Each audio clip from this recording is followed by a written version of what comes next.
À 3 heures du matin, ma femme a secrètement copié mes coordonnées bancaires pendant mon sommeil.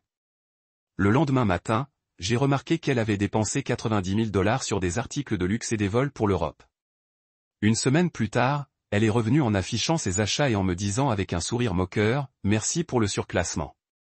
J'ai éclaté de rire parce que la carte de crédit qu'elle a utilisée. Laissez-moi vous dire un truc sur l'insomnie. C'est comme avoir un super pouvoir vraiment nul. On voit tous les trucs bizarres qui arrivent quand les gens normaux sont inconscients, mais au lieu de combattre le crime, on reste allongé là à se demander pourquoi sa femme fait comme si elle auditionnait pour les Real Housewives, ou je ne sais quoi.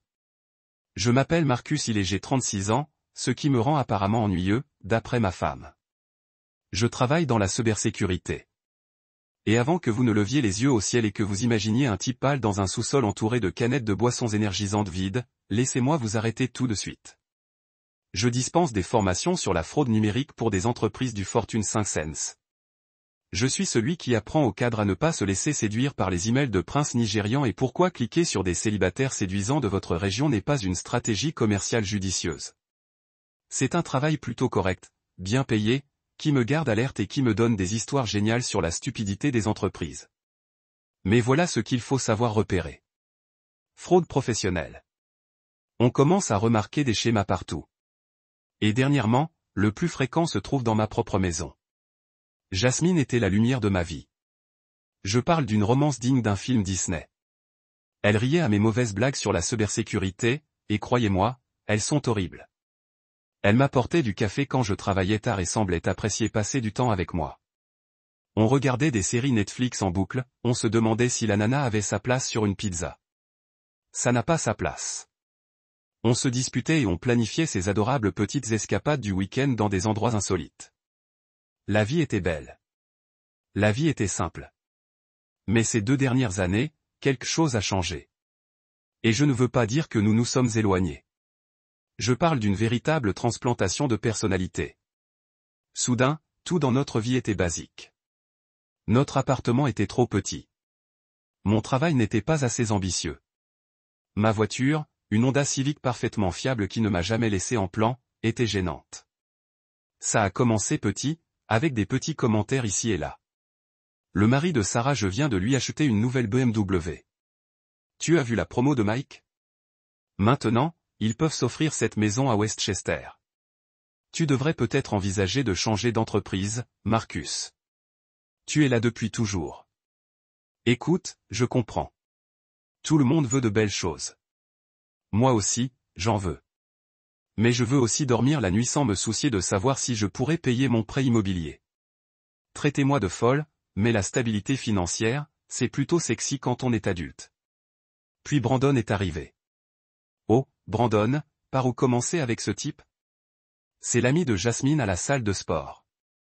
Et oui, j'utilise des guillemets, parce que dès que ta femme commence à parler de son ami, où qu'elle soit, tu as intérêt à y prêter attention. Brandon conduit une Porsche, porte des montres qui coûtent plus cher que la plupart des voitures, et apparemment, il n'a jamais rencontré de shake protéiné qu'il n'aime pas. Il a aussi ce côté entrepreneur, ce qui, d'après mon expérience, signifie généralement être un enfant de fonds fiduciaires ou vraiment doué pour cacher la provenance de l'argent.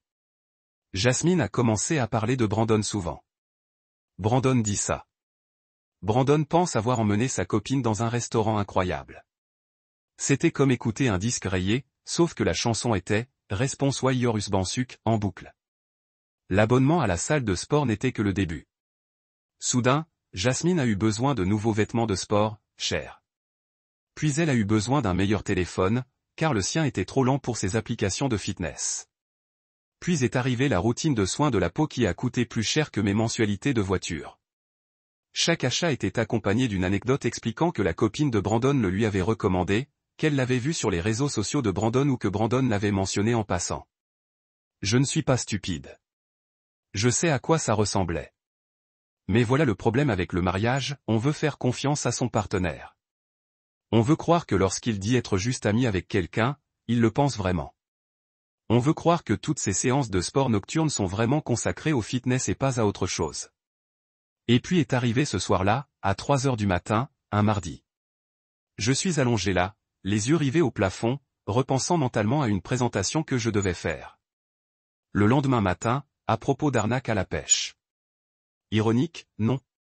Quand j'ai senti le lit bouger, Jasmine se levait. Ce n'était pas inhabituel en soi. Elle avait du mal à dormir ces derniers temps. Le stress du travail, disait-elle. Alors, se lever pour aller aux toilettes ou boire de l'eau n'était pas bizarre. Mais quelque chose dans sa façon de bouger était différent. Prudent, réfléchi, comme si elle essayait de ne pas me réveiller. J'ai gardé les yeux fermés et j'ai écouté. J'ai entendu ses pieds sur le parquet s'éloigner de la chambre. Puis j'ai entendu le léger clic de la porte d'entrée se refermer. À 3 heures du matin, un mardi, je suis resté allongé là pendant une dizaine de minutes, à envisager toutes les possibilités. Peut-être qu'elle n'arrivait pas à dormir et qu'elle était allée se promener. Peut-être qu'elle avait besoin de quelque chose dans sa voiture. Peut-être qu'elle rencontrait une amie en pleine crise. Il y avait plein d'explications innocentes, mais mon instinct, le même qui m'avait aidé à démasquer des dizaines de cas de fraude en entreprise, me disait autre chose. Je me suis levé et j'ai regardé par la fenêtre. Sa voiture avait disparu. Je suis rentré vers 5 heures du matin, me glissant dans mon lit comme si de rien n'était. Quand je me suis réveillé pour de bon quelques heures plus tard, elle était déjà sous la douche, fredonnant une chanson que je ne connaissais pas. Bien dormi, ai-je demandé à sa sortie. Comme un bébé, a-t-elle dit, sans vraiment me regarder dans les yeux.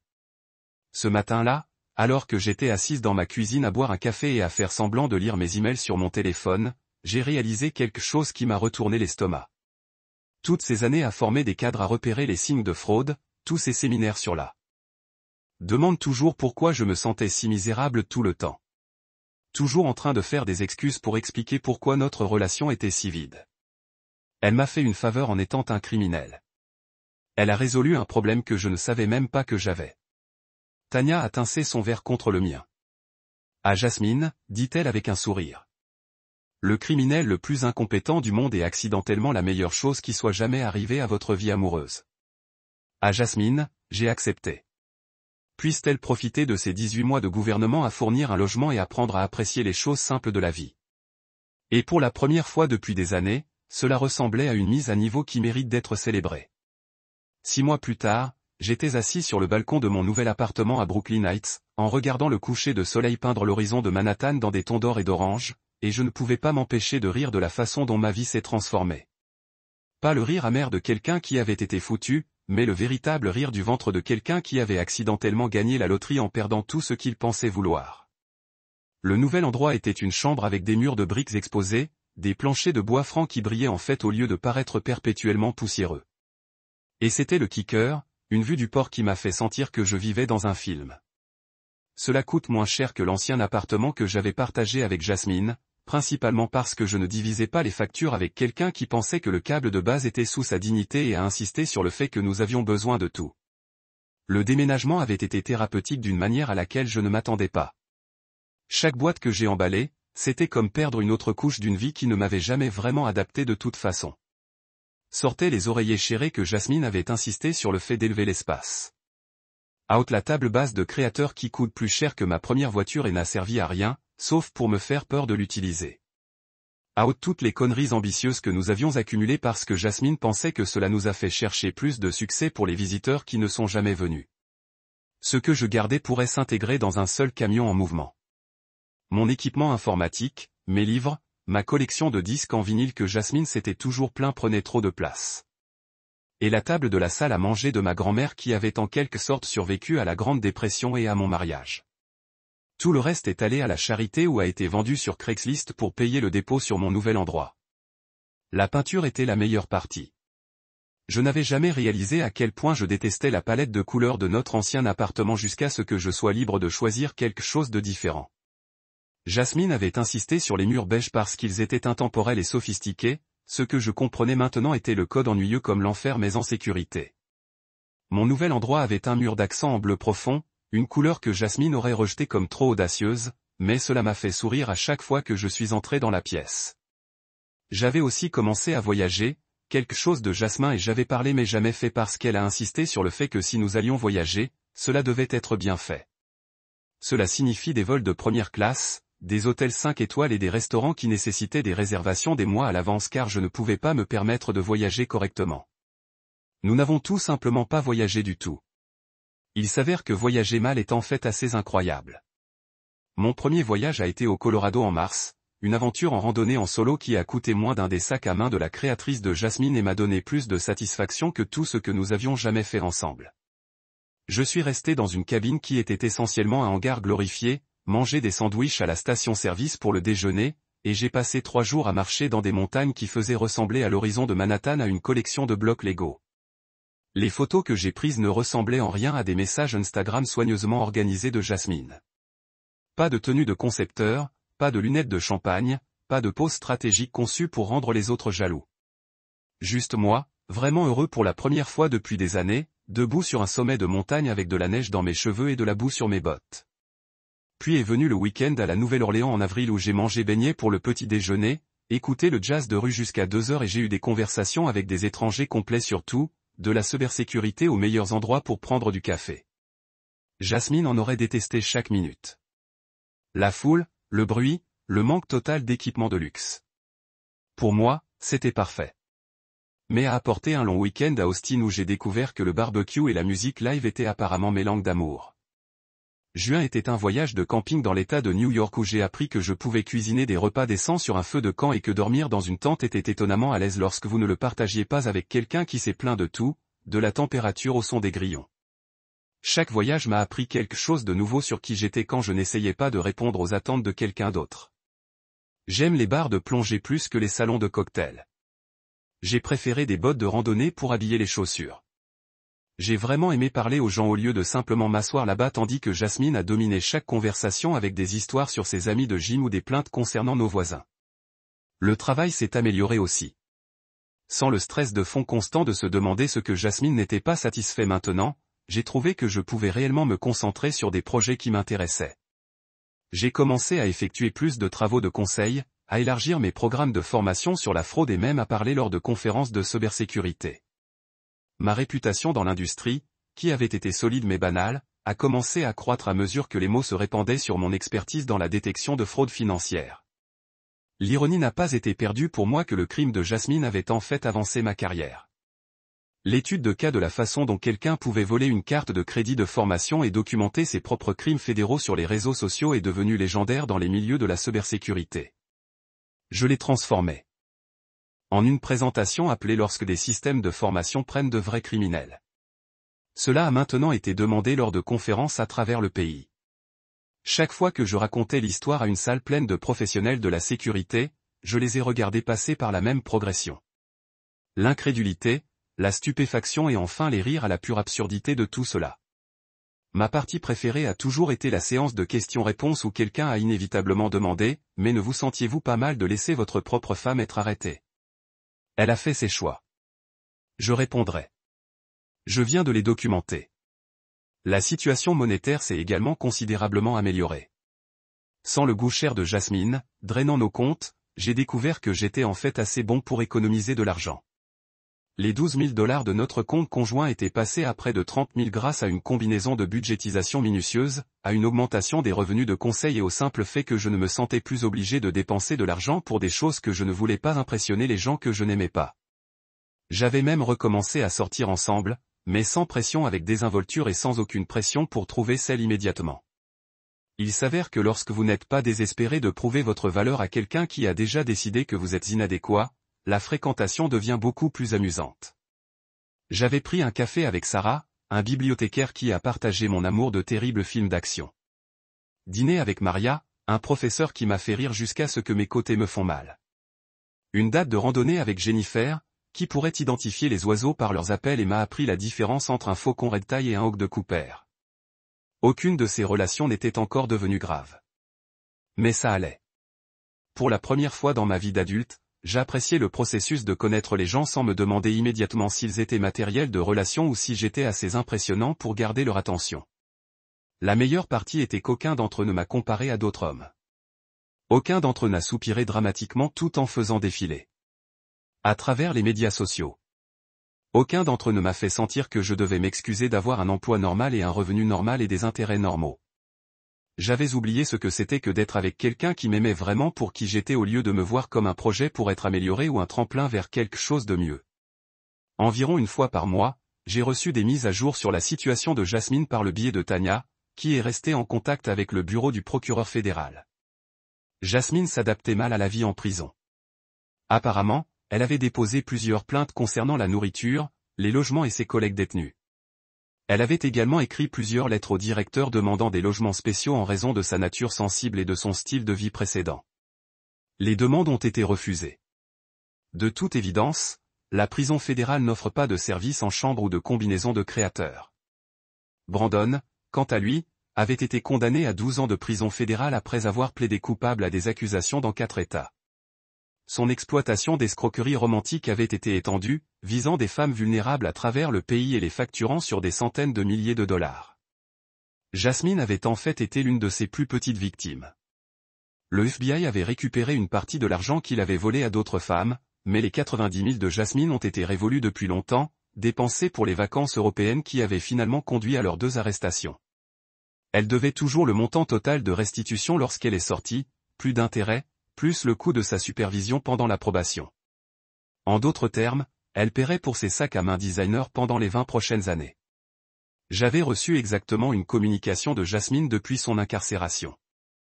Un email a envoyé le système pénitentiaire environ 3 mois après sa condamnation. La ligne d'objet était « Je suis désolé ».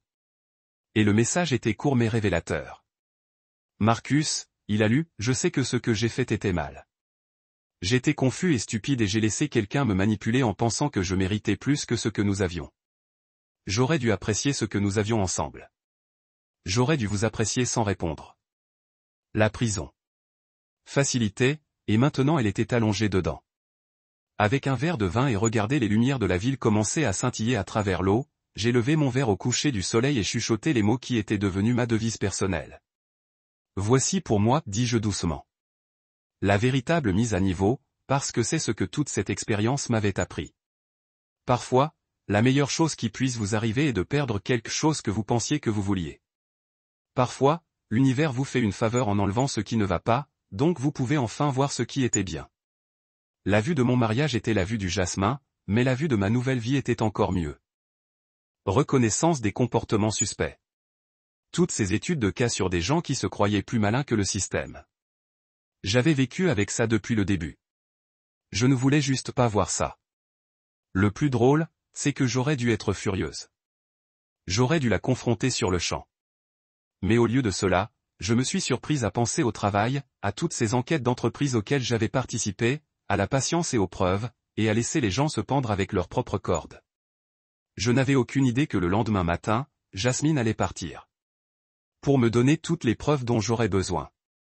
Vous connaissez ce sentiment quand votre téléphone se met à sonner à 6 heures du matin et que votre première pensée est soit que quelqu'un est mort, soit que je vais me faire virer? Eh bien, essayez de vous réveiller avec 47 notifications et de réaliser que c'est à la fois pire et meilleur que ces 2 scénarios. Je parle du genre de réveil qui vous fait remettre en question tout ce que vous pensiez savoir sur votre vie, votre mariage, et si l'univers a un sens de l'humour vraiment tordu. Parce que laissez-moi vous dire, ce qui s'est passé ensuite, c'était comme regarder un accident de train au ralenti, sauf que j'étais à la fois le conducteur et le type attaché au rail. Mon téléphone vibrait pratiquement sur la table de nuit. Digne, bourdonnement, bourdonnement. Comme un pivert électronique dément qui a bu beaucoup trop de café. Je l'ai attrapé, un œil toujours collé, m'attendant à voir les suspects habituels, des emails professionnels de clients étrangers. Peut-être quelques spams concernant la prolongation de la garantie de ma voiture. Attention spoiler, je ne veux pas prolonger. Ou peut-être ma mère qui me demandait si je mangeais assez de légumes. Au lieu de ça, j'ai vu quelque chose qui m'a fait sursauter si vite que j'ai eu une bouffée d'air. Des alertes bancaires. Beaucoup. Pas n'importe lesquelles, remarquez. Elles provenaient de mon compte professionnel, celui que j'utilise pour mon travail de conseil en cybersécurité. Le compte connecté à tous mes systèmes de formation à la fraude.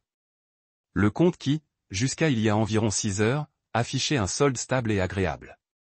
J'ai tâtonné avec mon application bancaire, mes doigts ayant soudain l'impression d'appartenir à quelqu'un d'autre. L'écran s'est chargé et je l'ai fixé du regard. Puis j'ai cligné des yeux et j'ai de nouveau regardé, car c'était sûrement un bug. 90 000 $. 90 000 $ envolés. Juste envolés. Mais pas juste envolés. Dépensés spécifiquement pour ce que tu demandes. Oh, attache ta ceinture, bouton d'or. Parce que c'est là que ça devient intéressant. D'abord, un bracelet Cartier. Pas n'importe lequel, remarquez. On parle de ceux qui coûtent plus cher que la plupart des voitures. Ceux qui ont leur propre sécurité. Un garde du corps et il faut probablement une vérification des antécédents pour pouvoir le consulter. 22 000 $ pour un bracelet. Un bracelet. Et puis il y avait les vols. 3. Tous en première classe. Tous pour l'Europe, Paris, Barcelone, Monaco. Parce qu'apparemment, quand on dépense l'argent des autres, la classe économique, c'est pour les pauvres. Chaque billet coûtait plus cher que mes dépenses alimentaires en 6 mois. Les sacs de créateurs sont arrivés ensuite. Hermès, Louis Vuitton, Chanel. C'était comme si quelqu'un avait décidé de soutenir à lui seul toute l'industrie du luxe. Chaque sac coûtait assez pour nourrir un petit village. Et il y en avait 5. 5 réservations d'hôtels à Monaco. Pas n'importe quel hôtel d'ailleurs. On parle du genre d'endroit où il y a probablement quelqu'un dont le seul boulot est de polir les poignées de porte. La suite présidentielle, évidemment, parce que pourquoi faire les choses à moitié quand on commet une fraude criminelle? Mais attendez, il y a plus. Parce que cette virée shopping infernale comprenait aussi des soins au spa, des réservations de restaurants étoilés Michelin et mon préféré, une location de yacht. Un foutu yacht. Parce que apparemment, mon argent durement gagné brûlait un trou dans la poche de quelqu'un. J'étais assis là, les yeux rivés sur mon téléphone comme s'il parlait le vieux sans rien. Ça ne pouvait pas être vrai. Il devait s'agir d'une erreur. Une erreur informatique cosmique qui serait résolue par un simple appel au service client. Puis j'ai remarqué quelque chose qui m'a glacé le sang. Le nom sur les transactions n'était pas le mien. C'était celui de Jasmine. C'est là qu'une personne normale pourrait commencer à hyperventiler. C'est là que la plupart des gens appelleraient leur banque, leur avocat, et peut-être le FBI, tout en étant pris d'une crise de panique généralisée. C'est là que toute personne censée se demanderait comment son conjoint avait pu accéder à son compte professionnel et si leur mariage était officiellement terminé. Mais rappelez-vous, je ne suis pas comme tout le monde. Je suis un expert en cybersécurité spécialisé dans la détection des fraudes. Et en parcourant ces transactions, un déclic s'est produit dans mon cerveau. Un déclic qui m'a donné envie de rire et de pleurer en même temps. Je me suis relevé prudemment, car je ressentais encore une certaine un peu étourdie par le choc. Je me suis dirigé vers la cuisine.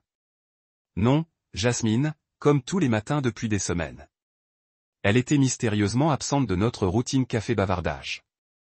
Mais il y avait un mot sur le comptoir, écrit de sa main impeccable, sur l'une de nos cartes de mariage. L'ironie ne m'a pas échappé. Il disait, « Je fais un petit voyage. » Ne m'attends pas, j'ai. Je fais un petit voyage avec mon argent en Europe, en première classe. C'est là que j'ai compris. C'est là que les pièces de ce puzzle complètement fou ont commencé à se mettre en place. Et j'ai réalisé que ma femme, ma douce, mon amour, la lumière de ma vie, venait d'essayer de me voler. Mais voilà le hic. Ce qui m'a fait éclater de rire comme un fou, seul dans ma cuisine à 6h30.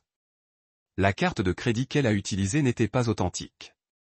Je m'explique. Dans mon métier, je crée tout le temps des comptes fictifs et de fausses cartes de crédit. Elles sont utilisées pour la formation à la fraude, pour apprendre aux dirigeants d'entreprises à repérer les transactions suspectes et à reconnaître les tentatives de fraude. Ces cartes paraissent authentiques. Elles sont réelles lorsqu'on les passe. Mais elles sont connectées à des systèmes de surveillance qui suivent chaque transaction à des fins de formation. La carte que Jasmine avait obtenue, c'était l'une de mes cartes de formation.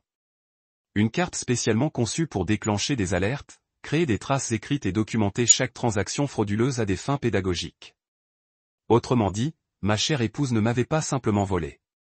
Elle avait volé une fausse carte conçue pour attraper les voleurs. Et chacune de ces transactions était enregistrée, surveillée et documentée par les systèmes de sécurité bancaire et les algorithmes fédéraux de détection des fraudes.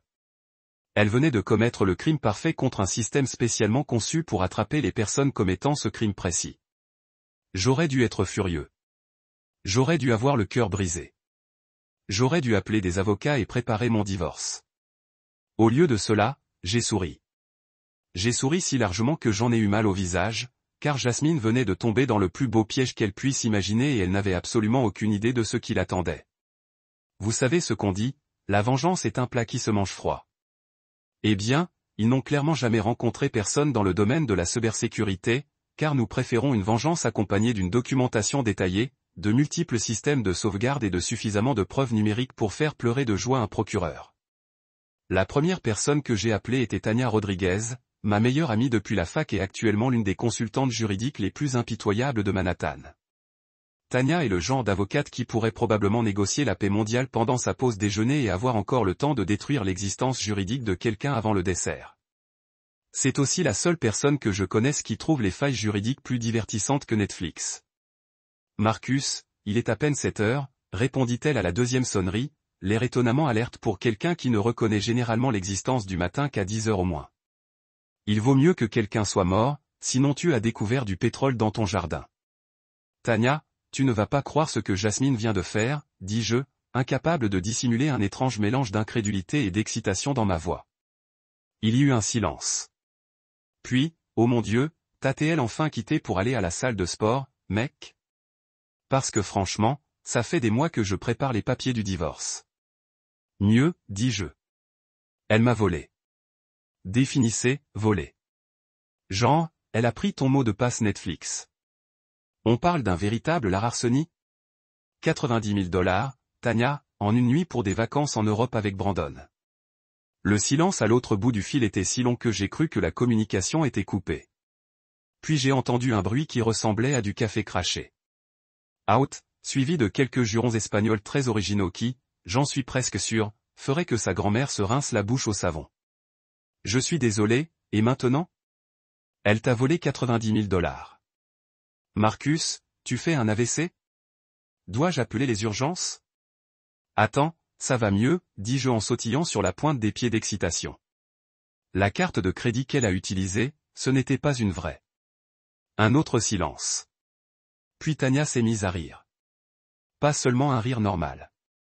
Je parle du genre de rire maniaque qui a probablement effrayé ses voisins et fait douter son chat de ses conditions de vie. Attends. Elle haletait entre deux fous rires. Tu es en train de me dire que ta femme, ta douce et innocente épouse qui ne sait pas comment utiliser la télécommande de la télé, a réussi à te voler une de tes fausses cartes d'entraînement? C'est exactement ce que je te dis. Les mêmes fausses cartes spécialement conçues pour attraper les fraudeurs. Exactement la même. Oh mon Dieu, Marcus.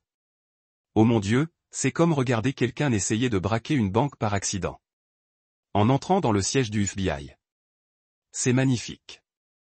C'est de l'art. La réaction de Tania était exactement ce dont j'avais besoin, car elle confirmait ce que je pensais déjà.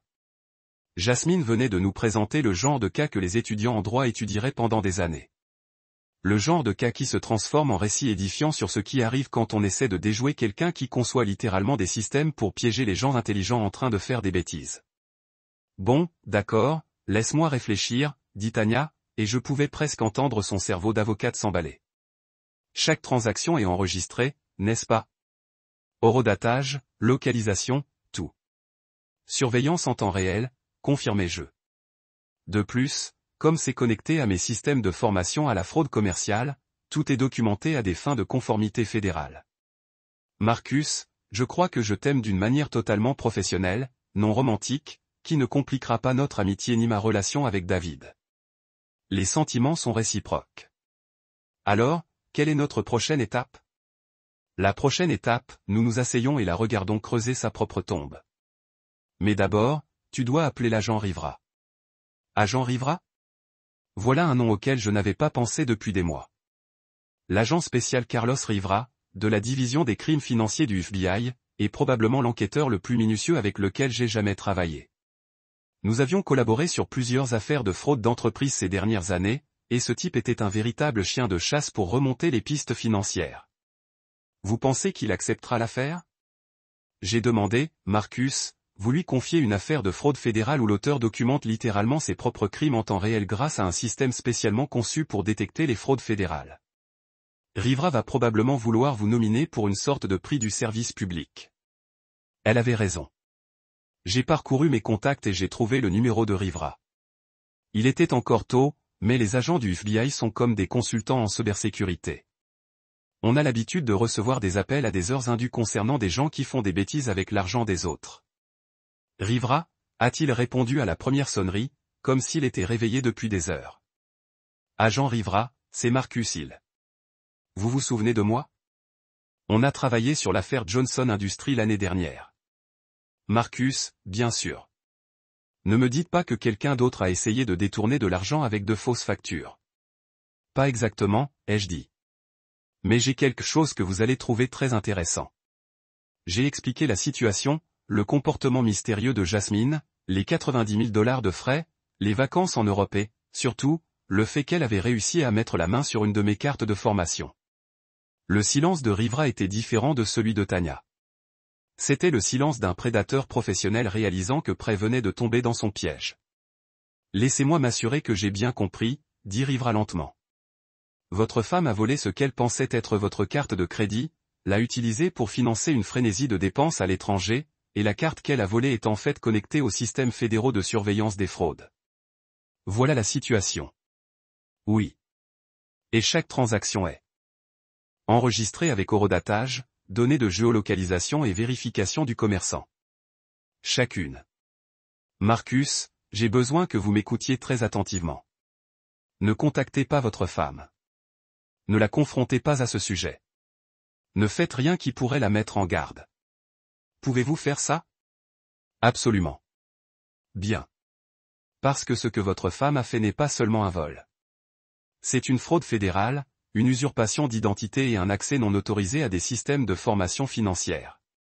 Si elle documente ses vacances sur les réseaux sociaux, ce qui, soyons honnêtes, c'est toujours le cas, elle crée en quelque sorte une confession en temps réel. C'est là que j'ai compris. L'Instagram de Jasmine, son Facebook, son Snapchat. Elle a tout documenté. Chaque repas, chaque tenue, chaque coucher de soleil. Il était hors de question qu'elle dépense 90 000 $ de ce qu'elle pensait être mon argent sans le révéler au monde entier. Rivera, ai-je dit, je pense que vous allez vouloir voir ses comptes sur les réseaux sociaux. J'y pense déjà. Marcus, votre femme vient de commettre ce qui pourrait être le cas de fraude le plus documenté que j'ai jamais vu. Il ne nous reste plus qu'à la laisser finir de se faire la cible. Nous avons convenu de nous rencontrer le lendemain pour examiner toutes les preuves. En raccrochant, j'ai réalisé quelque chose qui m'a fait sourire encore plus. Jasmine pensait enfin avoir la vie de luxe qu'elle méritait. Elle ignorait totalement qu'elle écopait de la peine de prison fédérale qu'elle méritait. S'il y a une chose que j'ai apprise au fil de mes années d'enquête sur les fraudes en entreprise, c'est que les criminels font toujours la même erreur. Ils ne peuvent s'empêcher de frimer. C'est comme une sorte de défaut génétique qui force les gens à documenter leurs crimes sur les réseaux sociaux, car apparemment, commettre des crimes n'est satisfaisant que si l'on obtient au moins 50 likes et une flopée d'émojis en forme de cœur. Jasmine, béni soit sa stupidité criminelle, n'a pas fait exception. La semaine suivante, ma femme s'est transformée en conseillère en tourisme pour des destinations européennes de luxe, et j'ai été aux premières loges du spectacle d'auto-incrimination le plus coûteux de l'histoire. Tout cela grâce au miracle des réseaux sociaux modernes. Tout a commencé dès l'atterrissage de son avion à Paris. La première publication a été publiée sur Instagram à 8h42, heure européenne. Un selfie parfaitement filtré de Jasmine dans ce qui était manifestement un siège en première classe. Flûte de champagne à la main avec la légende, état d'esprit de premier ordre, avion qui trinque. Hashtag vivre ma vie à fond hashtag surclassé. Voilà le truc avec les sièges en première classe. Ils sont uniques. Chaque compagnie a son propre design, sa propre palette de couleurs, ses propres petites touches de luxe. Et grâce à mon souci du détail obsessionnel, et au risque professionnel, j'ai pu deviner quel était sur le vol Air France 007 à destination de Charles de Gaulle, siège 2A, qui avait coûté exactement 8 247 $ d'après mes alertes bancaires. Mais attendez, ce n'est pas tout. Apparemment, une seule publication compromettante n'a pas suffi à ma future ex-femme. Ensuite est arrivée une vidéo d'elle marchant dans le Louvre avec ce que j'ai reconnu comme un foulard Hermès flambant neuf qui avait coûté 1 200 $. Elle faisait ce truc où l'on tient la caméra à bout de bras et où l'on fait semblant de parler à ses abonnés comme si on était une sorte d'influenceuse lifestyle. Salut les gars, a-t-elle lancé à la caméra, la voix un peu trop aiguë d'excitation. Je vis mon rêve à Paris. Parfois, il faut investir en soi, vous savez. Parfois, il faut prendre ce que l'on mérite. Elle a fait une petite pirouette en exhibant une tenue de créateur qui coûtait probablement plus cher que le loyer mensuel de la plupart des gens. La section commentaires était une mine d'or. Sa sœur demandait, oh mon Dieu, comment peux-tu te permettre ça? Sa colocataire de fac écrivait, ma belle, Marcus a eu une promotion? Ses copines de gym perdaient la tête à cause de son changement de style de vie soudain. Mais la véritable star de cette documentation sur la criminalité numérique était Brandon. Oh, Brandon.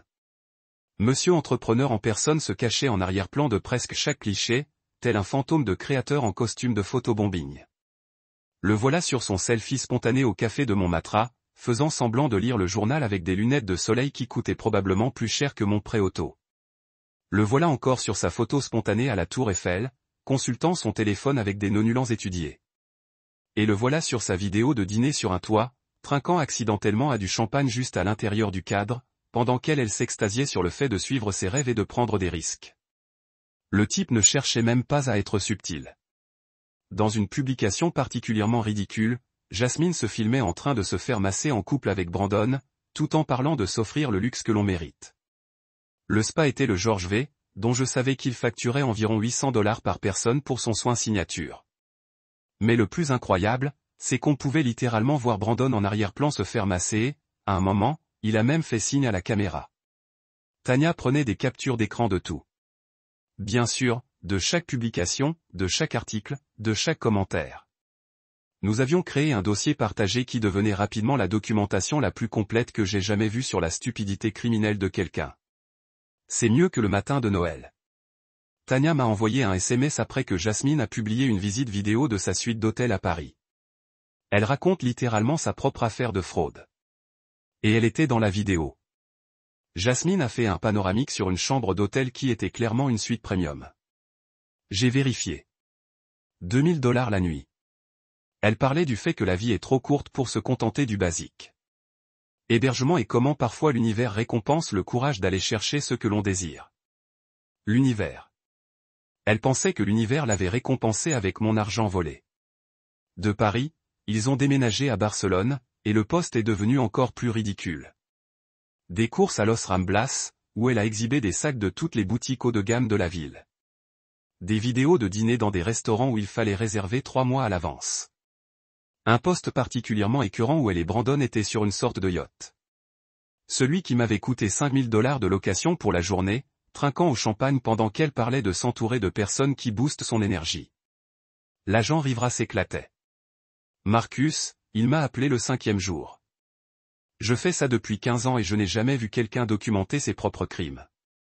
Fédéraux avec autant de détails. Elle a en quelque sorte créé une feuille de route pour les poursuites. Ça s'améliore, lui ai-je dit. Regardez sa dernière story Instagram. La dernière en date était Jasmine et Brandon dans une boîte de nuit chic de Barcelone, et elle tenait littéralement elle a mis en avant le bracelet Cartier à $22 000, en parlant d'investir dans des pièces intemporelles qui vous font sentir comme la reine que vous êtes. Mais le joyau absolu de son casier judiciaire est arrivé le 6e jour, à leur arrivée à Monaco. Le message qui a poussé Tania à m'appeler parce qu'elle riait trop pour m'envoyer un message correctement. C'était un selfie vidéo de Jasmine dans ce qui était clairement la suite présidentielle de l'hôtel Hermitage. J'avais aussi cherché, pour $1000 la nuit, brandissant son téléphone pour montrer la vue sur le port de Monte-Carlo. Mais voilà le plus beau dans tout ça. Elle avait laissé le paquet de bienvenue de l'hôtel sur la table derrière elle, clairement visible sur la photo, avec son nom et celui de Brandon dessus. Nouvelle vie, nouvel moi. Sa légende disait, parfois, il faut brûler des ponts pour éclairer le chemin vers son destin. Le feu scintille dièse aucun regret dièse vivre authentiquement dièse améliorer. Briser des ponts pour éclairer le chemin vers votre destin. J'ai presque eu pitié d'elle, presque parce que pendant que Jasmine vivait sa vie pour une vie authentique grâce à l'argent volé, l'agent Rivera s'affairait à comparer chaque publication avec les relevés de transactions, les images de sécurité des hôtels et les données de vérification des commerçants. Chaque selfie comportait des métadonnées indiquant précisément quand et où il avait été pris. Chaque achat était horodaté et géolocalisé. Chaque enregistrement au restaurant était recoupé avec les relevés de traitement des cartes de crédit. Elle ne se contentait pas de documenter ses vacances. Elle montait son propre dossier fédéral, une publication Instagram à la fois. Vous connaissez ce moment dans tous les films de braquage où le criminel pense avoir réussi le crime parfait? Où il se promène, l'air suffisant et confiant, allumant peut-être un cigare ou comptant son argent, complètement inconscient du fait que le FBI encercle déjà le bâtiment. Eh bien, la vraie vie est bien plus satisfaisante que les films, Surtout lorsque le criminel est votre propre femme et qu'elle s'apprête à foncer tête la première dans la plus belle livraison de karma de l'histoire. C'était un jeudi soir que Jasmine a décidé de faire son grand retour. J'avais suivi son vol de manière obsessionnelle. Non pas parce qu'elle me manquait, remarquez, mais parce que l'agent Rivera voulait pour savoir exactement quand notre témoin vedette serait disponible pour l'interrogatoire. Le vol Air France 008 atterrissait à JFK à 18h47. Pile à l'heure. J'avais passé la semaine à me préparer pour ce moment. L'appartement était exactement comme elle l'avait laissé, à l'exception de la petite armée de documents juridiques que j'avais cachés dans mon bureau et du matériel d'enregistrement que Tania m'avait aidé à installer. Rien de spécial, juste quelques appareils stratégiquement placés pour enregistrer l'audio et la vidéo des aveux que Jasmine s'apprêtait à livrer. Car voilà le problème avec les criminels qui pensent avoir réussi. Ils ne peuvent s'empêcher de s'en vanter. J'étais assis sur le canapé, ordinateur portable ouvert, faisant semblant de travailler sur une proposition de cybersécurité tout en examinant le dossier de preuves constitué par l'agent Rivera. 7 jours de fraude méticuleusement documentés, avec horodatage, données de géolocalisation et suffisamment de preuves sur les réseaux sociaux pour faire la carrière d'un procureur. Cette femme avait littéralement créé une présentation multimédia de ses propres accusations. À 20h15, j'ai entendu la clé dans la serrure. La porte s'ouvrit et ma femme entra, comme si elle sortait tout droit d'un magazine de luxe. Des bagages de marque, des lunettes de soleil hors de prix perchées sur sa tête malgré la pénombre, et cette lueur que les gens ressentent lorsqu'ils pensent avoir surpassé le monde entier. Mais voilà ce qui m'a vraiment marqué. Son attitude. Sa façon de se déplacer dans notre appartement comme si elle possédait non seulement les lieux, mais l'univers entier. Comme si elle venait de conquérir l'Europe et de rentrer chez elle pour revendiquer son trône légitime. Elle laissa tomber ses sacs de marque sur le canapé, 5. Chacun valant plus que le salaire mensuel de la plupart des gens, avec le mépris désinvolte de quelqu'un qui n'avait jamais eu à travailler pour quoi que ce soit de sa vie. Les sacs heurtèrent le cuir avec une série de bruits sourds coûteux qui parvenaient à sonner à la fois luxueux et criminels. Puis vinrent les chaussures. Des talons loup-butants qui coûtaient probablement plus cher que toute ma garde-robe. Elles furent lancées avec une touche théâtrale et laissées là où elles ont atterri. Parce que quand on vit d'argent volé, la courtoisie élémentaire devient facultative. « Marcus » cria-t-elle comme si je saluais une vieille amie au lieu du mari qu'elle venait de dévaliser. « Chérie, je suis rentré. » J'ai levé les yeux de mon ordinateur portable, affichant ma plus belle expression de mari perplexe. « Dis donc, ma belle, comment s'est passé ton voyage ?» Et c'est là qu'elle l'a dit. La phrase qui serait probablement citée lors de son audience de détermination de la peine. Les mots qui la suivraient dans la prison où il l'enverrait finalement.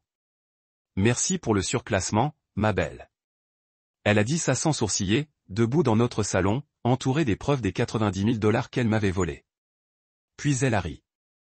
Ni un rire coupable, ni un rire gêné, mais le genre de rire qu'on entend chez quelqu'un qui pense avoir fait la plus grande farce de l'histoire. « Quel surclassement ?» ai-je demandé, car je suis apparemment meilleur acteur que je ne le pensais. « Oh, allez » a-t-elle dit en agitant la main d'un air dédaigneux. La carte de crédit? Les vacances en Europe? Ne fais pas semblant de ne pas savoir de quoi je parle. Et voilà. Première confession, prononcée avec l'assurance de quelqu'un qui pensait son mari trop stupide pour comprendre ce qui s'était passé. Mais elle n'avait pas fini. Oh non, Jasmine ne faisait que commencer. Elle s'est affalée sur le canapé à côté de ses sacs de créateurs volés et s'est lancée dans ce que je ne peux que décrire comme le monologue le plus incriminant que j'ai jamais entendu en dehors d'un drame judiciaire. Au début, je n'étais pas sûr, a-t-elle poursuivi en examinant sa nouvelle manucure, qui avait probablement coûté plus cher que les courses hebdomadaires de la plupart des gens. Mais ensuite, je me suis dit, si Marcus est enfin prêt à se mobiliser et à m'offrir le style de vie que je mérite, qui suis-je pour dire non. Se mobiliser, m'offrir le style de vie qu'elle mérite avec de l'argent volé sur un compte de formation frauduleux. De plus, elle a continué, complètement inconsciente du fait qu'elle dictait en quelque sorte son propre mandat d'arrêt. Ce n'est pas comme si tu utilisais cette carte de toute façon. C'était quand la dernière fois que tu m'as emmené dans un endroit sympa? Quand était-ce? La dernière fois que tu m'as acheté quelque chose qui ne venait pas de chez Target? Je l'ai juste fixé du regard. Cette femme, cette personne avec qui j'étais marié depuis 5 ans, était assise dans notre salon, entourée des preuves de ses crimes, racontant nonchalamment que je n'avais jamais dépensé assez d'argent pour elle. La dissonance cognitive était si forte que j'en avais mal à la tête. Et Brandon avait raison. Elle a continué, car bien sûr, Brandon devait apparaître dans ses aveux.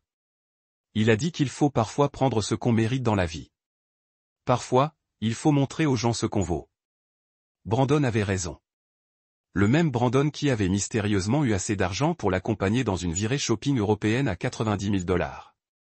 Le même Brandon qui avait été facilement disponible pour chaque restaurant cher, chaque hôtel de luxe, chaque vol en première classe. Tu aurais dû nous voir à Paris, s'est exclamé Jasmine en sortant son téléphone pour faire défiler ce que je savais déjà être des dizaines de photos compromettantes. On dirait qu'on est à notre place là-bas, vous savez, comme si on était fait pour ce genre de vie. Elle n'arrêtait pas de dire qu'on aimait que ce soit une sorte d'escapade romantique plutôt qu'une série de fraudes criminelles avec son petit ami. La suite à Monaco était incroyable, continua-t-elle, apparemment incapable de s'empêcher de détailler chaque instant coûteux de sa série de crimes. Le service en chambre 24h24, le champagne à volonté. Cette vue imprenable sur le port. Je me sentais une vraie personne pour la première fois depuis des années. Une vraie personne, car apparemment, être marié avec moi lui avait donné l'impression d'être une sorte de fausse personne et que seul l'argent volé pouvait la rendre authentique.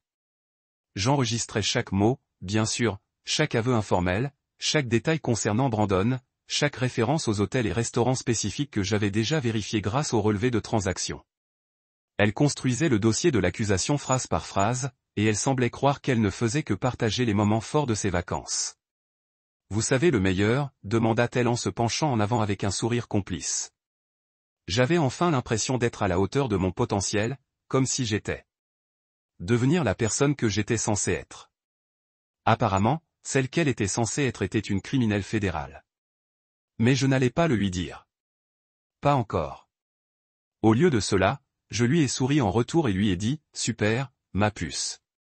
Je suis contente que tu te sois amusée, parce que demain, l'agent Rivera frapperait à notre porte et Jasmine découvrirait exactement quel genre de promotion elle avait vraiment mérité. S'il y a une chose que les criminels n'apprennent jamais, c'est quand se taire. Ils sont tellement fiers de leur propre succès qu'ils ne peuvent s'empêcher de parler, d'expliquer, de creuser le trou toujours plus profond jusqu'à ce qu'ils construisent leurs propres cellules, mot après mot. » Apparemment, Jasmine avait raté cette leçon de vie. Pendant les 3 heures qui ont suivi, j'ai eu droit aux aveux les plus détaillés que j'ai jamais entendus en dehors d'une salle d'interrogatoire de la police. Et le plus beau, c'est qu'elle pensait juste partager des anecdotes de vacances avec son mari. Elle ignorait totalement que chaque mot qui sortait de sa bouche était enregistré pour les procureurs fédéraux. Oh mon Dieu, Marcus, tu aurais dû voir la tête des gens quand on est entré dans ce restaurant à Barcelone, s'est-elle exclamée, recroquevillée sur le canapé comme si on se parlait tranquillement. Le mari s'est presque incliné en voyant la montre de Brandon. On aurait dit qu'on était des célébrités, ou quelque chose comme ça. La montre de Brandon. La même montre qui était visible dans une quinzaine de ses publications Instagram, que l'agent Rivera avait déjà recoupé avec les bases de données des détaillants de luxe.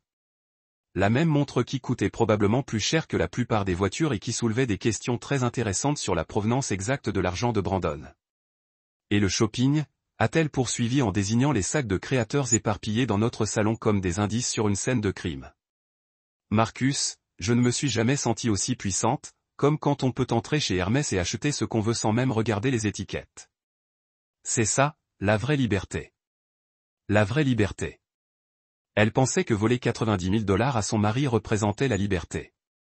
L'ironie était si forte qu'on j'aurais pu le couper au couteau et le servir au dîner. Mais elle n'avait pas fini. Oh non, ma chère criminelle d'épouse commençait juste à s'échauffer. Brandon n'arrêtait pas de dire que j'avais l'air naturel dans ce monde.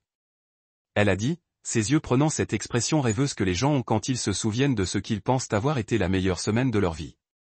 Il a dit que j'étais faite pour le luxe, que je méritais d'être traitée comme une reine. Brandon a dit. Tout revenait à Brandon. Brandon avec son argent mystérieux. Brandon avec son style de vie de designer. Brandon qui avait réussi à convaincre ma femme que voler son mari était une sorte de voyage vers l'émancipation. Vous savez ce qu'il m'a dit sur le yacht? Elle a demandé, sans attendre de réponse. Il a dit que la plupart des gens ont trop peur de prendre ce qu'ils méritent. Il a dit que les gens qui réussissent n'attendent pas la permission pour vivre leur vie. Le yacht, la location du yacht à 5 000 $ que je l'avais vu documenter en temps réel sur Instagram, avec toast au champagne et selfies au coucher du soleil. Tout cela payé avec ce qu'elle pensait être mon argent. Et il avait raison. Jasmine continua, de plus en plus animée à mesure qu'elle parlait. J'ai passé tant d'années à me contenter de cette vie ennuyeuse, de cet appartement basique, de mon boulot basique. Mais cette semaine-là, je me suis enfin senti moi-même. Mon boulot basique, celui qui payait cet appartement, qui permettait de faire fonctionner les lumières, qui finançait le compte bancaire qu'elle avait volé. Mais apparemment, le conseil en cybersécurité n'était pas assez glamour pour ces nouveaux critères. La suite à Monaco était le meilleur, dit-elle en sortant son téléphone pour me montrer des photos que j'avais déjà vues grâce à sa documentation très publique sur les réseaux sociaux. Service de majordome. 24h24, Champagne à la pression, cette vue incroyable sur le port. Brandon disait que c'était le genre d'endroit où les gens puissants prennent des décisions importantes. Elle fit défiler photo après photo, toutes plus compromettantes les unes que les autres. Elle était là, dans une robe de créateur qui coûtait plus cher que le loyer mensuel de la plupart des gens. Brandon, en arrière-plan, levait une coupe de champagne et portait ce qui ressemblait étrangement à un toast de victoire. Ils étaient là, ensemble, sur le balcon, avec vue sur Monte-Carlo comme s'ils possédaient toute la principauté et la restaurant. Elle s'extasiait, apparemment incapable de s'empêcher de documenter chaque détail de sa série de crimes. Marcus, nous avons mangé dans des endroits où les listes d'attente dépassent 1 an. Des endroits où l'on connaît votre nom et vos préférences avant même de vous asseoir. C'est ça, la vraie vie. J'avais déjà consulté chaque restaurant qu'elle mentionnait. J'avais déjà associé chaque repas qu'elle décrivait au relevé de transactions. Elle me faisait une visite guidée de sa propre affaire de fraude fédérale, avec horodatage et données de localisation.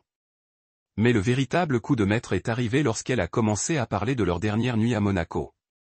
Brandon m'a emmené dans ce casino privé, a-t-elle dit, sa voix baissant jusqu'à ce qu'elle prenait probablement pour un murmure sophistiqué. Le genre d'endroit où il faut des relations pour pouvoir franchir la porte. Nous avons passé la nuit entière à jouer au baccarat et à boire du champagne. Ça coûte plus cher par bouteille que ce que la plupart des gens gagnent en une semaine. Casino privé, baccarat, champagne à $1000, tous à payer avec de l'argent volé, tous à documenter sur des relevés de cartes de crédit qui se trouvaient actuellement dans le dossier de preuve de l'agent Rivera. Et toi? Tu sais ce qui est fou, demanda-t-elle en se penchant en avant comme si elle s'apprêtait à partager une révélation profonde. J'étais doué pour ça. Le jeu, le style de vie, tout ça. C'était comme si j'avais enfin trouvé mon élément naturel. Son élément naturel était apparemment la fraude criminelle, mais je n'allais pas le souligner. Brandon dit, j'ai l'instinct de quelqu'un qui est né pour ce monde, poursuivit-elle. Il dit que la plupart des gens auraient été intimidés, mais que j'y appartenais, tout simplement. Brandon dit, toujours Brandon, l'homme qui s'était matérialisé au moment précis où ma femme avait décidé qu'elle méritait une vie plus chère. L'homme qui avait été facilement disponible pour chaque achat illégal, chaque instant volé, chaque transaction frauduleuse. Où est Brandon maintenant, demandai-je, incapable de m'en empêcher. Pour la première fois depuis qu'elle avait commencé à parler, le visage de Jasmine vacilla. L'espace d'une seconde, une pointe d'incertitude traversa son visage. Du calme. Il avait des affaires à régler, dit-elle, la voix perdant un peu de son assurance. Mais il dit qu'il appellerait bientôt. Il dit que ce n'était que le début. Juste le début. Si seulement elle savait à quel point Brandon avait raison. Car si Jasmine pensait que c'était le début de son nouveau style de vie luxueux, je savais que c'était en fait le début de la fin de sa liberté. Chaque mot qu'elle venait de prononcer était enregistré. Chaque détail qu'elle avait partagé était déjà corroboré par des preuves numériques. Chaque photo qu'elle m'avait montrée était horodatée et géolocalisée. Elle venait de passer 3 heures à monter le dossier de l'accusation contre elle, un détail incriminant à la fois. Et demain, l'agent Rivera frapperait à notre porte, menottes au poignet et inculpé, prêt à montrer à Jasmine quel genre de promotion elle avait vraiment mérité. Il y a quelque chose de poétique dans le timing des forces de l'ordre fédéral. Elles n'apparaissent pas par hasard. Elle planifie ces choses avec la précision d'un Suisse. Regardez l'éclat dramatique d'un scénario hollywoodien. L'agent Rivera m'avait dit qu'il viendrait le lendemain soir, juste à l'heure du dîner, quand la plupart des gens sont détendus et désinvoltes. Ce qu'il ne m'avait pas dit, c'est qu'il s'y prenait parfaitement pour un impact psychologique maximal. Il était 19h43, un vendredi, quand le destin a frappé à la porte, littéralement. Jasmine avait passé toute la journée dans ce que je ne peux décrire que comme un état de bonheur post-vacances. Elle se prélassait dans l'appartement, vêtue d'un peignoir en soie qui coûtait probablement plus cher que mes mensualités de voiture, envoyant de temps en temps des FaceTime à ses amis pour leur montrer ses achats de créateurs et mentionnant nonchalamment son incroyable voyage avec Brandon. Elle avait aussi essayé de joindre Brandon toute la journée. Je l'avais vu l'appeler au moins 6 fois. Chaque appel tombait directement sur la messagerie vocale, chaque SMS sans réponse la rendait un peu plus agitée. Mais elle faisait ce truc que font les gens qui refusent d'admettre que quelque chose ne va pas, faire comme si tout allait bien alors que les fissures commençaient à apparaître. Il est probablement juste occupé par son travail. Des trucs, avait-elle dit après le 4e appel manqué. Mais j'entendais l'incertitude s'insinuer dans sa voix. Vous savez comment les entrepreneurs sont toujours confrontés à une crise ou à une opportunité. Entrepreneur ? Bien sûr. C'était clairement ce qu'était Brandon. À 19h30, Jasmine avait décidé de prendre un bain. Je vais recréer cette incroyable expérience spa de Monaco, avait-elle annoncé en disparaissant dans notre salle de bain avec une bouteille de vin et ce qui semblait être la moitié du stock de Sephora. Le bruit de l'eau courante et son fredonnement faux résonnaient dans l'appartement tandis que j'étais assis dans le salon à consulter mon téléphone toutes les 30 secondes. L'agent Rivera avait envoyé un SMS à 19h35, soit 10 minutes d'attente. J'espère qu'elle est rentrée. Elle était belle et bien rentrée et elle allait avoir la surprise de sa vie. À 19h43 précise, 3 coups secs ont retenti dans notre appartement. Pas le coup désinvolte d'un voisin ni le coup rapide d'un livreur, mais le genre de coup officiel et autoritaire qui vous fait tourner la tête même quand on n'a rien fait. C'était faux. Je savais qui c'était, évidemment, mais mon cœur battait encore plus fort en me dirigeant vers la porte. Ça y était.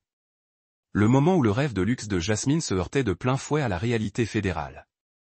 J'ouvris la porte et trouvai l'agent Rivera entouré de 2 autres agents. Une femme à l'air sévère en tailleur sombre et un homme qui semblait avoir travaillé comme linebacker pour la NFL. Tous 3 avaient cette présence indéniable d'un agent fédéral qui parvient à occuper tout l'encadrement d'une porte. Bonsoir. Dit Marcus Rivera avec un léger hochement de tête. Il arborait son air sérieux, celui que je l'avais vu afficher lors des interrogatoires d'entreprise. Jasmine, il est chez elle ? Juste là, dis-je en désignant la salle de bain où résonnait encore le bruit de l'eau qui clapotait et le chant affreux de Jasmine. Elle prend un bain. L'expression de Rivera resta inchangée, mais je perçus une légère pointe d'amusement dans ses yeux. Parce que, bien sûr, Jasmine allait faire la fête dans un bain moussant. Quand le FBI est venu l'arrêter, le timing de la femme était aussi mauvais que ses talents de criminel. Pourriez-vous lui demander de venir ici, s'il vous plaît, a demandé l'agente. Sa voix avait ce ton neutre qui suggérait que ce n'était pas vraiment une demande. Je me suis dirigé vers la porte de la salle de bain et j'ai frappé. Jasmine, pourriez-vous venir ici 1 minute ? Il y a des gens ici qui veulent vous voir. Marcus ? Sa voix portait une note de confusion mêlée d'agacement. Quelle personne ? J'essaie de me détendre. Enfilez un peignoir et sortez, d'accord ? C'est important. J'ai entendu des éclaboussures d'eau, suivies d'une injure originale qui aurait fait rougir un marin.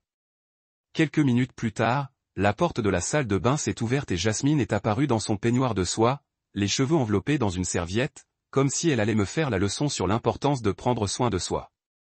Marcus, qu'est-ce qui est si important pour toi ? Elle s'est arrêtée au milieu de sa phrase en voyant les 3 agents fédéraux debout dans notre salon, leur badge bien visible. Son visage s'est vidé si vite que j'ai cru qu'elle allait s'évanouir. Pendant un instant, elle est restée figée, l'eau dégoulinant de ses cheveux sur notre parquet. Jasmine Hill. L'agent Rivera s'est avancé d'une voix officielle et courtoise. Ah oui. Sa voix était à peine un murmure. Rivera a brandi son badge. Je suis l'agent spécial Carlos Rivera, de la division des crimes financiers du FBI. Voici les agents Martinez et Thompson. Vous faites l'objet d'une enquête pour fraude financière, usurpation d'identité et utilisation non autorisée des systèmes de formation fédéraux. Ces mots l'ont frappé comme un coup de poing. J'ai vu son visage alterner entre confusion, incrédulité et première lueur de panique. Attendez, quoi ?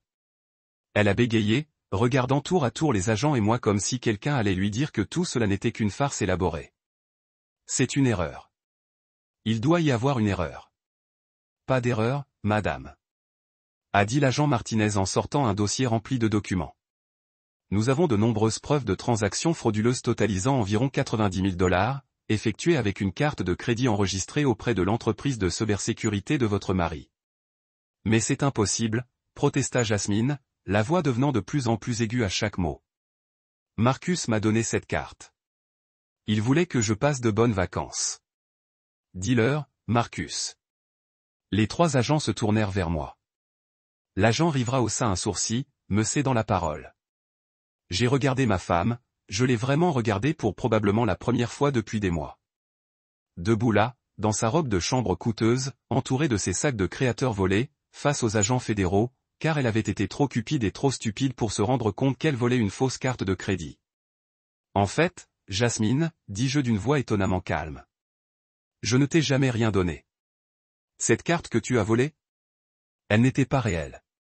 C'était une fausse carte utilisée pour s'entraîner à la fraude. Mais les accusations, elles, étaient bien réelles. Le silence qui a suivi était si total qu'on aurait pu entendre une mouche voler dans l'appartement d'un accent grave côté. Jasmine m'a regardé comme si je venais de parler en grec ancien. Tu mens, a-t-elle murmuré. Tu mens. C'est forcément une blague. L'agent Rivera s'avança de nouveau. Madame Hill, chaque transaction effectuée avec cette carte était surveillée et enregistrée par les systèmes fédéraux de détection des fraudes.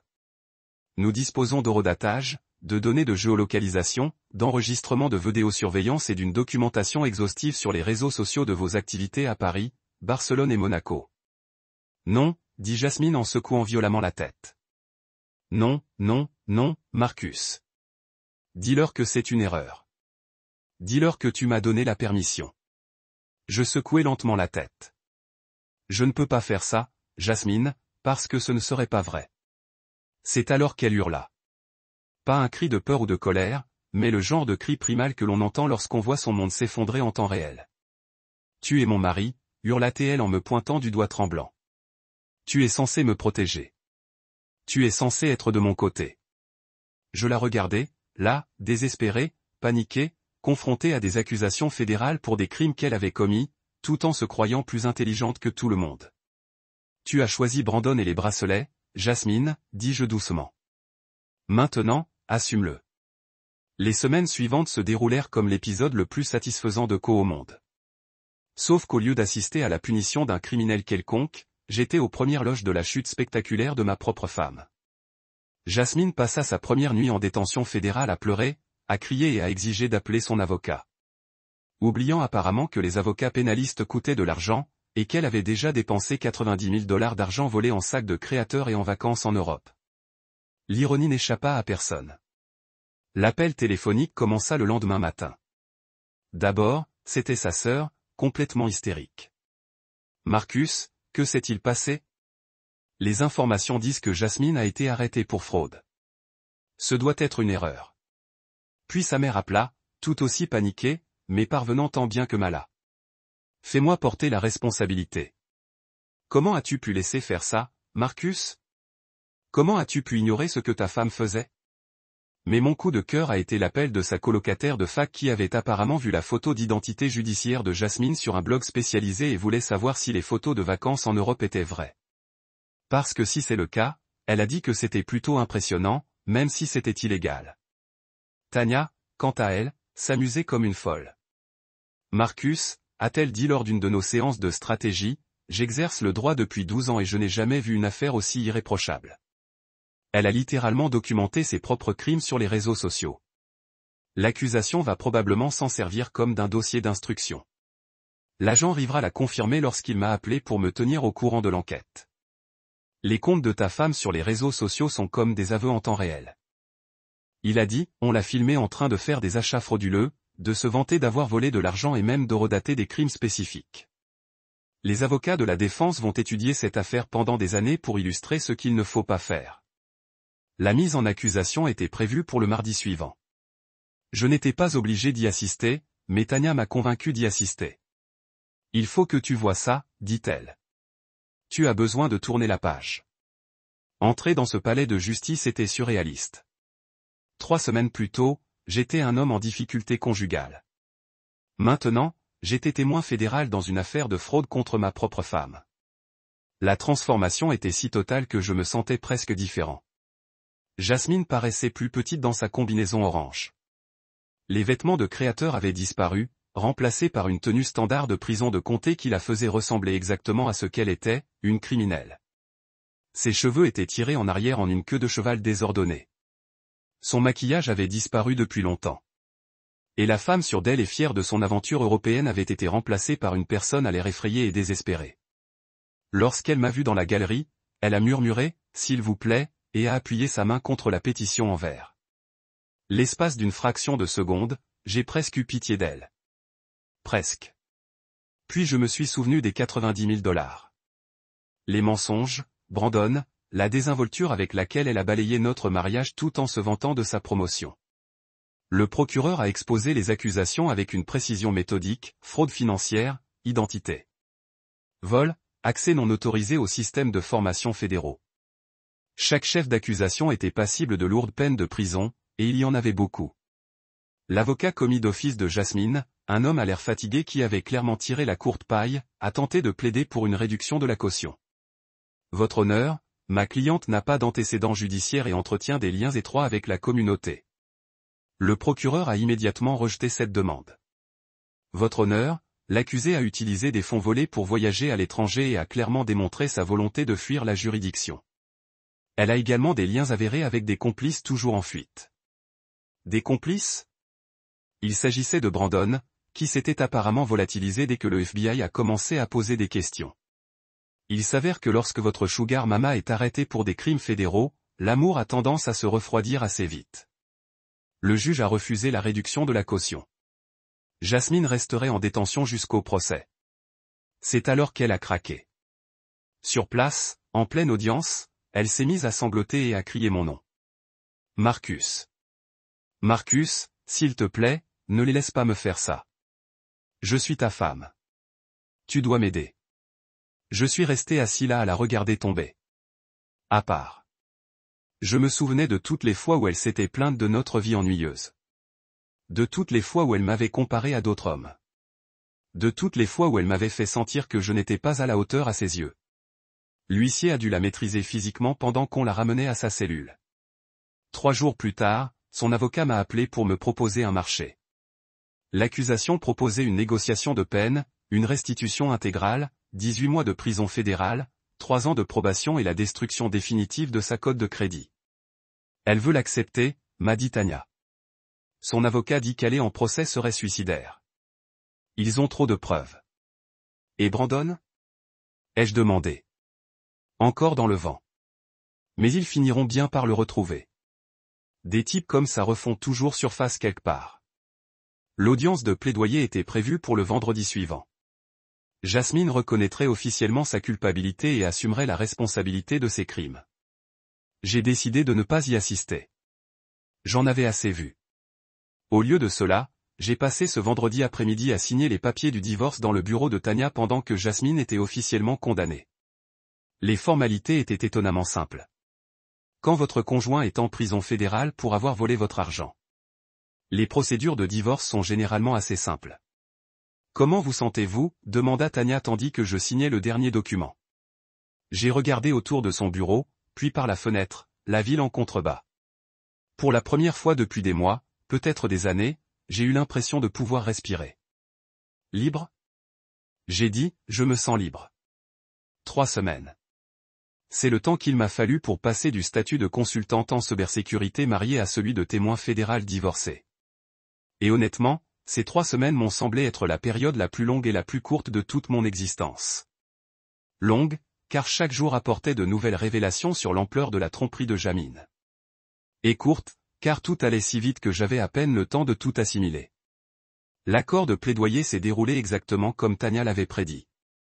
Jasmine s'est présentée devant la juge Patricia Morrison du tribunal fédéral de district, vêtue de la même combinaison orange qui était devenue son nouvel uniforme, et a officiellement admis plusieurs chefs d'accusation de fraude financière, d'usurpation d'identité et d'accès non autorisé aux systèmes de formation fédéraux. Sa voix était à peine audible lorsqu'elle a répondu « Coupable, votre honneur », à chaque accusation. Et j'ai regardé depuis la tribune la femme avec qui j'avais cru passer ma vie devenir officiellement une criminelle. Les détails de la condamnation correspondaient exactement à ce que son avocat lui avait annoncé, 18 mois de prison fédérale, 3 ans de probation avec surveillance, restitution intégrale de tous les fonds volés et un casier judiciaire permanent qui la suivrait à vie. Son score de crédit, qui avait été suffisamment bon pour nous permettre de contracter un prêt immobilier commun, était désormais définitivement détruit. Elle ne pourrait jamais prétendre à un prêt commercial, à un bail décent, ni même à un emploi décent une fois sortie. Mais voici ce qui m'a vraiment choqué, l'ordonnance de restitution. Car si Jasmine avait volé 90 000 $ sur ce qu'elle pensait être mon compte personnel, l'argent provenait en réalité de mon budget de formation à la fraude commerciale. Argent assuré par le programme fédéral avec lequel je travaillais.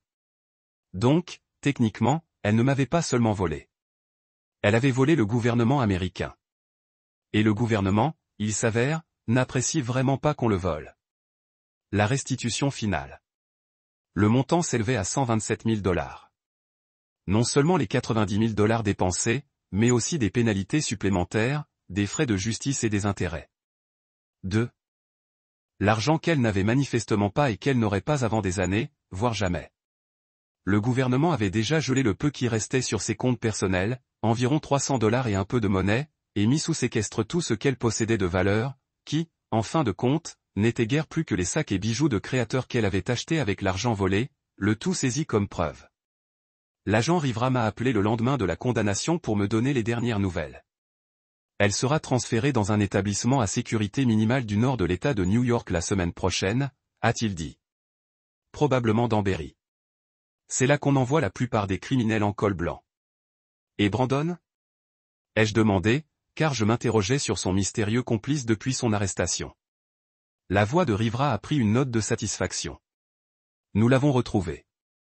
Il s'est avéré que Brandon, l'entrepreneur, était en fait Brandon Walsh, du Queens, et ses entreprises. Il s'agissait uniquement d'arnaques sentimentales et de fraude à l'investissement. Il avait utilisé la même arnaque sur au moins 6 autres femmes dans 3 États. Votre femme n'était que sa dernière proie. Soudain, tout s'est mis en place. Brandon n'était pas le petit ami de Jasmine. Elle était sa victime. Il l'avait identifiée comme quelqu'un en quête d'un style de vie plus luxueux, marié à un homme ayant accès au système financier, et il l'avait manipulé comme un violon. L'abonnement à la salle de sport, l'augmentation progressive des cadeaux coûteux, les incessantes allusions au mérite. Tout cela n'était qu'un piège soigneusement orchestré pour la pousser à voler de l'argent qu'il pourrait ensuite l'aider à dépenser. Il risque des poursuites fédérales dans 4 États. Rivera a poursuivi, fraude électronique, complot, racket. Il écopera probablement de 10 à 15 ans de prison au final. Mais voilà le plus beau dans tout ça. Il ne peut pas se retourner contre votre femme parce qu'elle n'était qu'une victime parmi d'autres. Elle pensait sincèrement qu'il était son petit ami. Jasmine n'avait donc pas seulement détruit notre mariage et sacrifié sa liberté pour une histoire d'amour grandiose. Elle avait tout fait pour un escroc qui ne la voyait que comme une simple source de revenus. L'ironie était si flagrante qu'on aurait pu la servir en plat principal lors d'un dîner. La procédure de divorce était presque décevante après tout le reste. Quand l'un des époux est un criminel condamné incarcéré dans une prison fédérale, le partage des biens devient assez simple.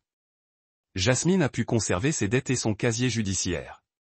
J'ai pu conserver tout le reste, ce qui n'était pas grand-chose puisque nous n'avions jamais été particulièrement riches, mais au moins je pouvais repartir à zéro.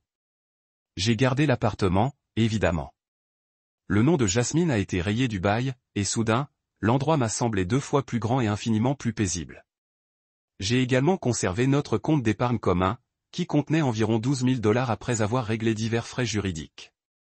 Pas vraiment de quoi prendre sa retraite, mais suffisant pour commencer à reconstruire. Le plus étrange, c'est le calme qui régnait une fois que la machine judiciaire avait fini de nous écraser. Pendant des mois, j'avais dû gérer les agents du FBI, les procureurs, les avocats, les audiences et l'attention des médias, car apparemment, l'affaire des experts en cybersécurité, une femme vole une fausse carte de crédit, était suffisamment médiatisée pour faire la une des blogs criminels locaux. Puis, soudain, tout était fini. Jasmine était en prison. Brandon était dans une autre prison, attendant son propre procès. L'affaire était classée. Le divorce était prononcé. J'étais seul dans mon appartement, avec rien d'autre que le murmure de mes pensées et le bourdonnement lointain de la circulation new-yorkaise. Je m'attendais à ressentir de la colère. Je m'étais préparé à la tristesse, au regret, à une sorte de dévastation émotionnelle qui nécessiterait des mois de thérapie. Au lieu de cela, j'ai ressenti quelque chose que je n'avais pas ressenti depuis des années. La paix. Une paix réelle, authentique, simple. Je n'avais plus à me demander où était Jasmine à 3 heures du matin. Je n'avais plus à entendre les plaintes sur notre mode de vie modeste ni les comparaisons avec d'autres couples plus aisés. Je n'avais pas besoin de la regarder surfer sur les réseaux sociaux, soupirant dramatiquement devant les photos de vacances et les achats de créateurs des autres. Je n'avais pas besoin de faire semblant. Je ne remarquais pas son regard sur les autres hommes, ni sa façon de parler de Brandon, ni la façon dont elle avait commencé à traiter notre mariage comme un lot de consolation.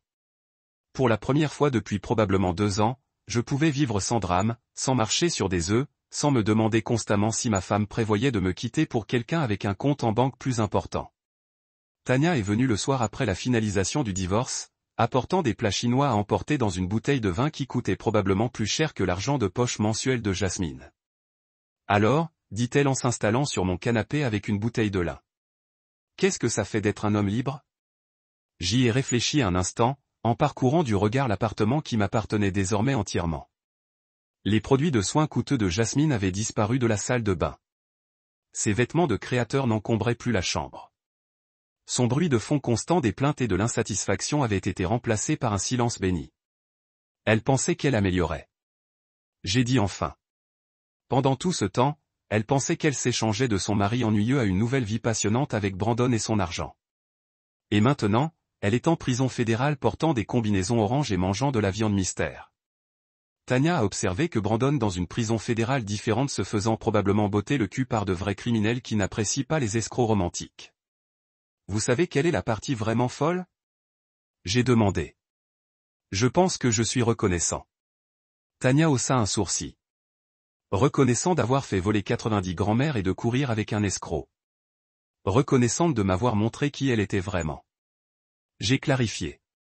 Reconnaissante qu'elle soit assez stupide pour voler une fausse carte de crédit au lieu d'une vraie. Reconnaissant d'avoir découvert maintenant au lieu de 10 ans lorsque nous avons eu des enfants et une hypothèque et des finances encore plus compliquées, je me suis versé un autre verre de vin et j'ai continué. Pensée Y. Si elle avait été plus intelligente, si elle avait réellement réussi à voler de l'argent réel et à s'en tirer, je serais probablement encore marié avec elle. Je me